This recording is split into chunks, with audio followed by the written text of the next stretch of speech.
Hello good evening, कैसे हो सभी। आज हम करेंगे अपना बीपीएससी 101 का यूनिट 9, जिसका पार्ट 2 कवर करने वाले हैं। इसका पार्ट 1 मैंने करा दिया है, ठीक है। तो हमने फर्स्ट पार्ट के अंदर इंट्रोडक्शन पढ़ लिया था। एक बार चैप्टर का नाम देख लेते हैं, democracy, representative and accountability. Democracy हम पढ़ के आए हैं, रिप्रेजेंटेटिव गवर्नमेंट क्या होती है ये हम पढ़ के आए हैं। आज हम पढ़ने वाले अकाउंटेबिलिटी, ठीक है। तो हमने अलग अलग सेंस में देखा रिप्रेजेंटेटिव डेमोक्रेसी क्या होती है, ठीक है, और अकाउंटेबिलिटी क्या होती है। तो इंट्रोडक्शन पढ़ लिया था, रिप्रेजेंटेशन कैसे होता है डेमोक्रेसी के अंदर ये देख लिया था, कितने टाइप्स ऑफ रिप्रेजेंटेशन डेमोक्रेसी होती है, ठीक है, ये भी देख लिया था। आज हम थ्योरीज पढ़ने वाले हैं रिप्रेजेंटेशन की, और यहाँ पर इलेक्शन कैसे होते हैं किसके अंदर, रिप्रेजेंटेटिव डेमोक्रेसी के अंदर, और अकाउंटेबिलिटी जो कि फंडामेंटल है किसके अंदर, मतलब बेसिक है किसका, डेमोक्रेसी का, ये देखने वाले हैं। तो स्टार्ट करते हैं अपने इस टॉपिक को, जहाँ पे थ्योरीज भी हो गया था। हाँ, इलेक्शन सिस्टम आज हम पढ़ेंगे, इलेक्शन कैसे होते हैं किसके अंदर, रिप्रेजेंटेटिव डेमोक्रेसी के अंदर। तो यहाँ पर ना जो प्रिंसिपल होते हैं वो हर एक रिप्रेजेंटेटिव डेमोक्रेसी के अंदर सेम होते हैं, ठीक है। मतलब इन प्रिंसिपल्स को देखकर ही वहाँ पर इलेक्शन कराए जाते हैं। फ्री एंड फेयर इलेक्शन होते हैं, ठीक है, हर एक पर्सन को राइट टू वोट होता है, ठीक है। और जो पार्टीज होती है, पॉलिटिकल पार्टी, उनके अंदर कंपटीशन होता है अच्छा खासा, ठीक है। और इलेक्टोरल रो होते हैं, जो जुडिशरी होती है वो इंडिपेंडेंटली काम करती है, उसके ऊपर किसी का कोई दबाव नहीं होता है। फ्री स्पीच एसोसिएशन, जो लोग हैं वो खुले होकर बोल सकते हैं, मतलब उनके ऊपर भी किसी का कोई दबाव नहीं है, जिसका जो मन करता है, जिस भी पार्टी को वो क्रिटिसाइज़ करना चाहते हैं, किसी भी पॉलिसीज़ को वो क्रिटिसाइज़ कर सकता है, वो अपना एसोसिएशन भी बना सकता है, और कोई भी पर्सन किसके अंदर, इलेक्शन के अंदर खड़ा हो सकता है, ठीक है। रीजनेबल रिलेशनशिप होता है किसके अंदर, रिप्रेजेंटेटिव के अंदर, और जो उनको वोट दे रहे हैं वोटर के अंदर, ठीक है। और अनबायस्ड पॉलिटिकल इंफॉर्मेशन यहाँ पर एबल की जाती है, ठीक है। Ability to accurate of the unbiased political information होती है, ठीक है। तो फ्री एंड फेयर इलेक्शन होते हैं, पॉलिटिकल पार्टीज के अंदर कंपटीशन होता है, ठीक है, बहुत सारी पार्टीज खड़ी होती है इलेक्शन में, ऐसा नहीं है कि वन सिंगल पार्टी रूल होगा यहाँ पर, ठीक है। एंड देन उसके बाद क्या बोला जाता है, इंडिपेंडेंट जुडिशरी होती है, फ्री आप स्पीच एंड एसोसिएशन होता है, एंड देन उसके बाद क्या है, इलेक्शन में कोई भी खड़ा हो सकता है, फ्रीडम होता है, रीजनेबल रिलेशनशिप होता है वोटर और जो हमारे रिप्रेजेंटेटिव होते हैं इनके अंदर, ठीक है। तो ये हमारे प्रिंसिपल है किसके, रिप्रेजेंटेटिव डेमोक्रेसी के अंदर, ठीक है। अब हम देखने वाले यहाँ पर इलेक्शन कैसे होते हैं। हमने यहाँ पर बेसिक प्रिंसिपल तो देख लिए, लेकिन जो इलेक्शन होते हैं वो एक जैसे नहीं होते। हर एक रिप्रेजेंटेटिव डेमोक्रेसी के अंदर अलग अलग तरीके से इलेक्शन होते हैं, ठीक है जी। एक होता है सीक्रेट बैलेट के थ्रू क्या होना, इलेक्शन कराना। ये बहुत इंपॉर्टेंट होता है किसके अंदर, डेमोक्रेटिक इलेक्शन के अंदर। सीक्रेट बैलेट मतलब जो वोटर है वो इंडिकेट करता है अपनी चॉइस है, ठीक है, मतलब जो उसका मन है उस कैंडिडेट को वो चूज करता है, ठीक है। वो बताता नहीं है कि मैंने किसको अपना वोट दिया है, ठीक है। और इसके अंदर अलॉट की जाती है क्या, सीट। जैसे हमारे जो प्रेसिडेंट होते हैं उनके इलेक्शन सीक्रेट बैलेट के थ्रू होते हैं, है ना। तो वही सिस्टम है यहाँ पर। क्या होता है कि कुछ डब्बे बना दिए जाते हैं, तो उसके अंदर आपकी प्रेफरेंस क्या है, आपको किस को वोट डालना है, ठीक है। तो यहाँ पर जो वोट होता है वो अपनी, वोटर जो होता है वो अपनी चॉइस से क्या करता है, कैंडिडेट को वोट डालता है, ठीक है जी। एंड देन उसके बाद 3 टाइप ऑफ इलेक्टोरल सिस्टम होता है। कितने टाइप का होता है, 3 टाइप का। प्लूरलिस्ट सिस्टम फर्स्ट होता है, प्लूरलिस्ट सिस्टम। इसके अंदर क्या होता है, first past and the post system. जो जनरल इलेक्शन होते हैं हमारे यहाँ पर, जो लेजिस्लेचर के इलेक्शन होते हैं ना, एमपी के, ठीक है, लोकसभा के जो मिनिस्टर्स होते हैं उनके जो इलेक्शन होते हैं वो first pass in the post system से ही होते हैं, ठीक है। तो लार्जेस्ट नंबर में यहाँ पर वोटर को डिक्लेयर किया जाता है, मतलब बहुत सारे यहाँ पर हमारे कैंडिडेट खड़े होते हैं और उनको क्या मिलती है, वोट मिलती है। इसके अंदर ऐसा नहीं है कि आपको 50% मेजॉरिटी चाहिए, ठीक है, 50% वोट होगी तभी आप क्या बन सकते हो, तभी आप डिक्लेयर किए जाओगे, ठीक है। तो ऐसा नहीं है, वही नहीं जीतेगा। अगर जिसके पास ज़्यादा वोट होगी तो वो क्या कर सकता है, आगे जा सकता है, ठीक है। ब्रिटेन के अंदर, इंडिया के अंदर, अमेरिका के अंदर ये सारे इलेक्शन कराए जाते हैं, ठीक है जी। और माना जाता है ये प्रमोट करता है किसको, 2 पार्टी सिस्टम को, जहां पर एक पार्टी रूलिंग पार्टी होती है, दूसरी अपोजिशन पार्टी होती है। तो हमने कौन कौन से सिस्टम पढ़ा, पहले सीक्रेट बैलेट पढ़ा, सीक्रेट बैलेट के अंदर क्या होता है, जो वोटर होता है अपनी चॉइस से वोट करता है, ठीक है। और फिर उसके बाद हमने 3 टाइप्स ऑफ इलेक्टोरल सिस्टम देखा, जिसमें अभी हमने फर्स्ट पढ़ा है, ठीक है, प्लूरलिटी के अंदर हमने सिस्टम, इसके अंदर first past in the general election, आपको पता होगा हमारे यहाँ पे जो जनरल इलेक्शन होता है वो यही होता है, ठीक है। तो यहाँ पर 50% मेजॉरिटी नहीं चाहिए, अगर आपकी वोट ज़्यादा है तो आप जीत सकते हो, ठीक है जी। आगे चलते हैं, मैजोरिटेरियन सिस्टम। मैजोरिटेरियन सिस्टम के अंदर क्या मतलब, मेजॉरिटी चाहिए, ठीक है। यहाँ पर आपको एब्सोल्यूट मेजॉरिटी चाहिए, मतलब अगर आपके पास 50% वोट होगी तो ही आप क्या बनोगे, विनर होगे।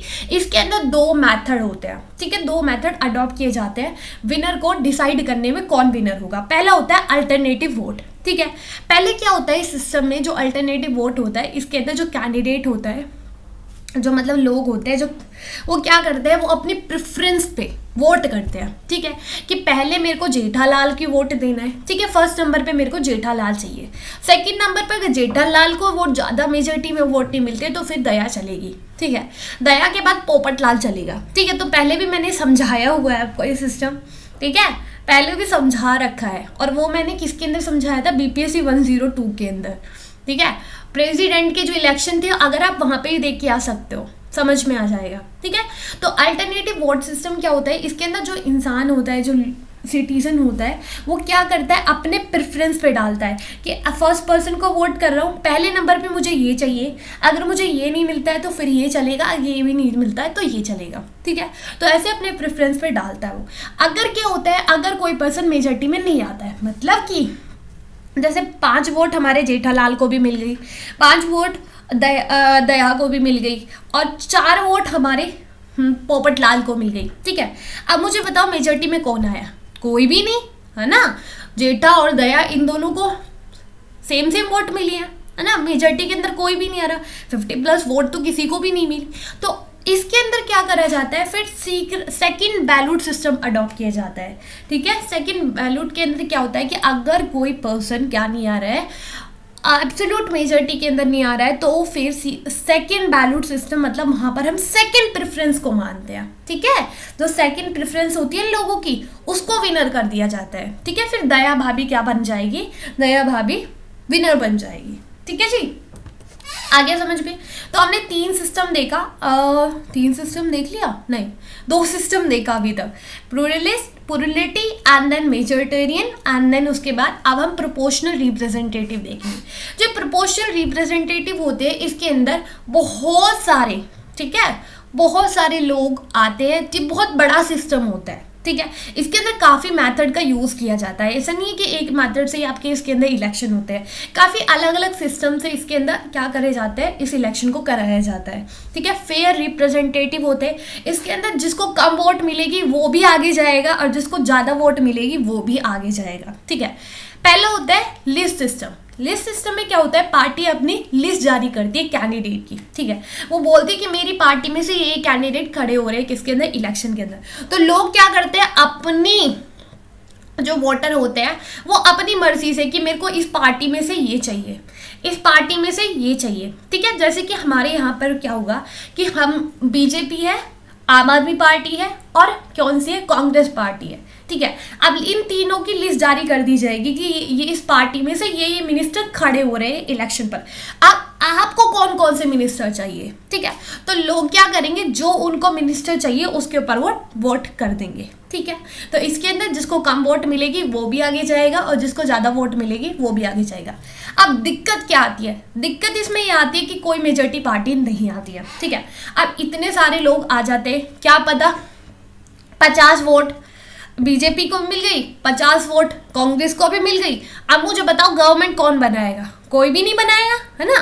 तो ये लिस्ट सिस्टम थोड़ा सा हावी हो जाता है, ठीक है। इसके अंदर मेजॉरिटी में कोई पार्टी नहीं आती है, और ये Germany, Italian and then Israel के अंदर ज़्यादा होता है, ठीक है। इजराइल के यहाँ पर यही सिस्टम फॉलो किया जाता है, लिस्ट सिस्टम, ठीक है। Single transferable vote. Single transferable vote क्या होता है, वही है प्रेफरेंस, ठीक है। सीक्रेट बैलेट में होता है ना, वहाँ पर हम बैलेट के थ्रू अपनी चॉइसेस से करते हैं, तो यहाँ पर प्रेफरेंस वही सेम प्रेफरेंस होता है कि ये नहीं चाहिए तो ये चलेगा, ये नहीं चाहिए तो वो चाहिए। वहाँ पे सीक्रेट बैलेट, मतलब बताता नहीं है कोई भी इंसान कि मैं इसको वोट कर रहा हूँ, ठीक है, वो सीक्रेटली क्या करता है, वोट करता है। और सिंगल ट्रांसफरेबल वोट मतलब हमारी खुद की वोट होती है, मतलब खुद की वोट सब में ही होती है। यहाँ पे क्या होता है, प्रेफरेंस होता है, ठीक है, वही कि एक नहीं चाहिए कि दूसरा, नेक्स्ट प्रेफरेंस आप अपने प्रेफरेंस से जाते हो। जैसे कि पिज़्ज़ा नहीं मिल रहा है तो बर्गर चलेगा, बर्गर नहीं मिल रहा है चिली पटेटो चलेगा, ठीक है। तो ऐसे ही हम अपने मिनिस्टर को चुनते हैं, ठीक है। ये हमारे यहाँ पर प्रेसिडेंट के यही इलेक्शन कराए जाते हैं, ठीक है। और इरिश के अंदर और देन उसके बाद माल्टा के अंदर यही क्या करते हैं, यही सिस्टम फॉलो किया जाता है। तो हमने 3 सिस्टम देखा, जल्दी से बताओ कौन कौन सा। प्लूरलिटी, जहाँ पर क्या होता है, first past in the post system, ठीक है, जो कि हमारे जनरल इलेक्शन होते हैं जिस तरीके से। फिर उसके बाद मेजोरिटेरियन के अंदर हमने कौन सा वाला, जहाँ पर मेजोरिटी होती है, ठीक है। अल्टरनेटिव वोट, ठीक है, जहाँ पर आपको 50% वोट चाहिए। इसके अंदर 2 सिस्टम होते हैं। अल्टरनेटिव वोट, जहाँ पर कैंडिडेट आ गया मेजोरिटी में तो ठीक है, अगर नहीं आया तो वो सीक्रेट बैलेट सिस्टम के थ्रू उसको चूज कर लिया जाता है, ठीक है। उसके बाद प्रोपोर्शनल रिप्रेजेंटेटिव, जहाँ पर हम क्या करते हैं, इसके अंदर 2 सिस्टम होते हैं, list system and then single transferable. List system, list जारी करना, सिंगल ट्रांसफरेबल मतलब अपनी प्रेफरेंस से किसी भी लीडर को चुनना, ठीक है। लिस्ट सिस्टम ये हो गया। जैसे पार्टी अब क्या कर रही है, हर एक पार्टी अपना दे रही है, ठीक है। Accountability is a fundamental of the democracy. Accountability मतलब जवाबदेही होना, लोगों के प्रति जवाबदेही। अगर गवर्नमेंट कोई भी पॉलिसी लेके आ रही है तो वो लोगों को जवाब देगी कि मैं इस पॉलिसी को क्यों लेकर आया हूँ, ठीक है। अगर कोई मिनिस्टर, जो हमारे मोदी जी है, अगर वो कल को कोई भी एक्ट लेकर आते हैं, कोई भी लॉ बनवाते हैं, ठीक है, तो वो बताएंगे लोगों को कि इसके बेनिफिट्स क्या है, ठीक है। और वो बताएंगे कि हम क्यों लेकर आए हैं, हम किस लिए लेकर आए हैं। वो अपने एक्शन, वो अपने डिसीजन के लिए क्या होते हैं, अकाउंटेबल होते हैं, ठीक है। ये एक एलिमेंट होता है, ठीक है, वन ऑफ द टाइम। हाँ, इसका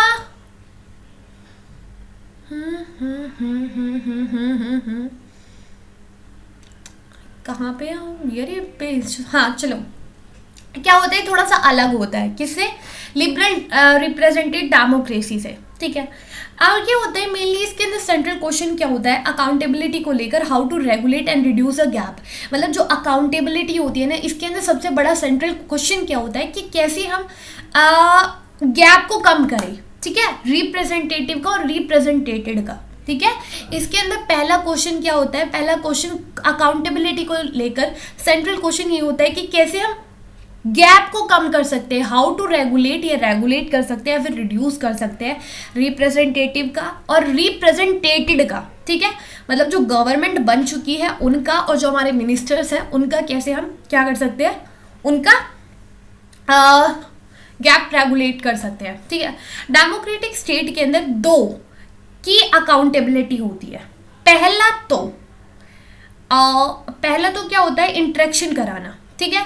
इंटरेक्शन कराना मतलब जो हमारे लीडर्स होते हैं, कैसे, जब जो वोटर्स होंगे और जो वो होंगे, क्या होंगे, जो वोटर्स हैं जिन्होंने वोट दिया है किसको, अपने रिप्रेजेंटेटिव को, जैसे मोदी जी है, और हम लोग हैं जैसे जनता, इन दोनों के बीच में गैप को कैसे कम करें, ठीक है। तो पहला क्या करना है, पहला तो सिटीजन और पॉलिटिशियन इन दोनों के बीच में एक्सचेंज कराना है, ठीक है।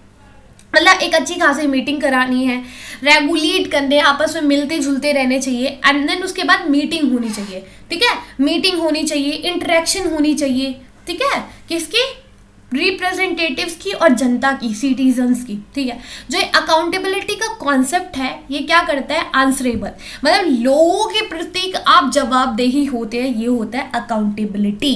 गवर्नमेंट कोई भी डिसीजन लेगी तो उसको जस्टिफाई करेगी, ठीक है, कोई भी डिसीजन लेगी तो उसको बताएगी क्यों लिया है, ठीक है। डेमोक्रेसी की काफ़ी डेफिनेशन होती है, इम्प्लीमेंटेशन भी होते हैं, ठीक है, कंसिस्टेंसीज भी होती है, लेकिन अकाउंटेबिलिटी सबसे ज़्यादा इंपॉर्टेंट कंपोनेंट होता है किसके अंदर, डेमोक्रेसी के अंदर। आप लॉ बना रहे हो, उसको इम्प्लीमेंट भी कराओ, उसके कुछ कंसिस्टेंसी भी आएंगे, ठीक है, ये कुछ कंपोनेंट होते हैं किसके, डेमोक्रेसी के। लेकिन जो अकाउंटेबिलिटी होती है मेजर या फिर इंपॉर्टेंट कंपोनेंट होता है किसका, डेमोक्रेसी का।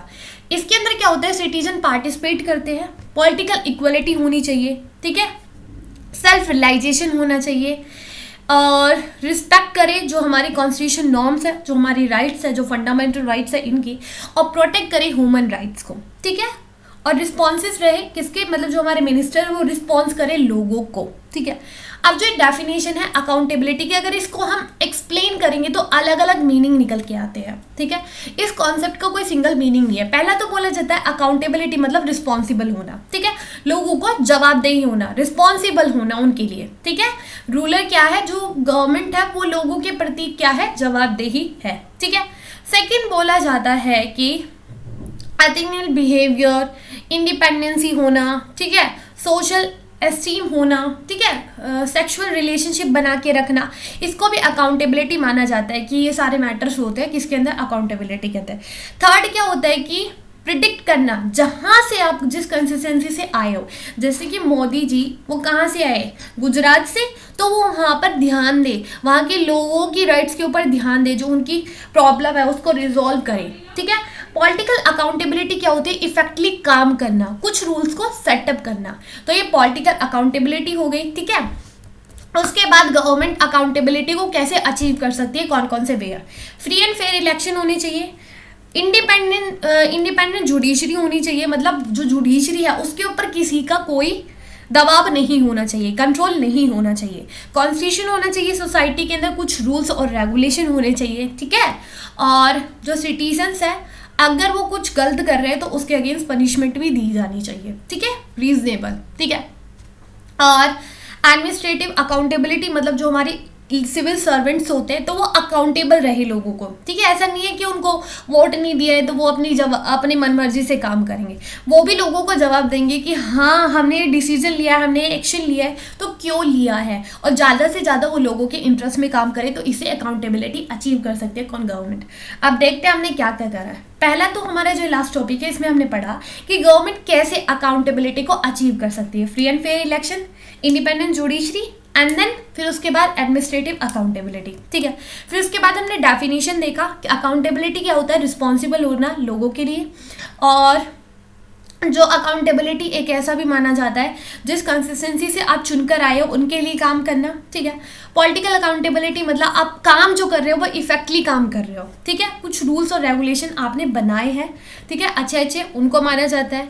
अकाउंटेबिलिटी के अंदर एक सेंट्रल क्वेश्चन क्या होता है कि कैसे हम गैप को रिड्यूस कर सकते हैं लोगों के और जो हमारे मिनिस्टर्स होते हैं उनके, ठीक है। और डेमोक्रेसी के अंदर अकाउंटेबिलिटी सबसे ज़्यादा इंपॉर्टेंट क्या होता है, कंपोनेंट होता है, जहाँ पे सेल्फ रियलाइजेशन होता है, पॉलिटिकल इक्वलिटीज होती है, freedom to speech, freedom to consign, और सिटीजन्स होते हैं वो पार्टिसिपेट करते हैं, ठीक है। कुछ नॉर्म्स होते हैं, कॉन्स्टिट्यूशन नॉर्म्स होते हैं, प्रोटेक्ट किया जाता है ह्यूमन राइट्स को, ठीक है। फिर उसके बाद हमने इलेक्शन सिस्टम देखा, इलेक्शन सिस्टम के अंदर हमने कौन कौन से प्लूरलिस्ट सिस्टम देखा, फर्स्ट पास जनरल इलेक्शन, ठीक है। फिर उसके बाद हमने कौन सा सिस्टम देखा, फिर उसके बाद हमने देखा मेजोरिटेरियन, जहाँ पर हमारे अल्टरनेटिव वोट वही हमारे मेजॉरिटी चाहिए, ठीक है, जैसे कि प्रेसिडेंट का रूल, ठीक है। एंड देन उसके बाद प्रोपोर्शनल जो कि list system and single transferable, ठीक है। तो यहीं पे हमारा चैप्टर खत्म होता है। काफ़ी इजी था, इतना कुछ था नहीं इस चैप्टर में, आई होप आपको समझ में आया होगा। और अगर कोई भी यहाँ पर भी दिक्कत है तो आप कमेंट सेक्शन में इजीली पूछ सकते हो, तो आपको बहुत जल्दी रिस्पॉन्स मिल जाएगा। तो बाय एंड टेक केयर। अगर क्लास की PDF चाहिए तो वो आपको टेलीग्राम पर मिल जाएगी, ठीक है। और अगर किसी को कोई दिक्कत है तो वो पूछ लेना, ठीक है। और मैं इस BPSC 101 को इसी हफ्ते में कोशिश करूँगी कि सभी यूनिट्स जितनी भी रह रही है 3 यूनिट्स उनको कंप्लीट करा के ख़त्म कर देंगे।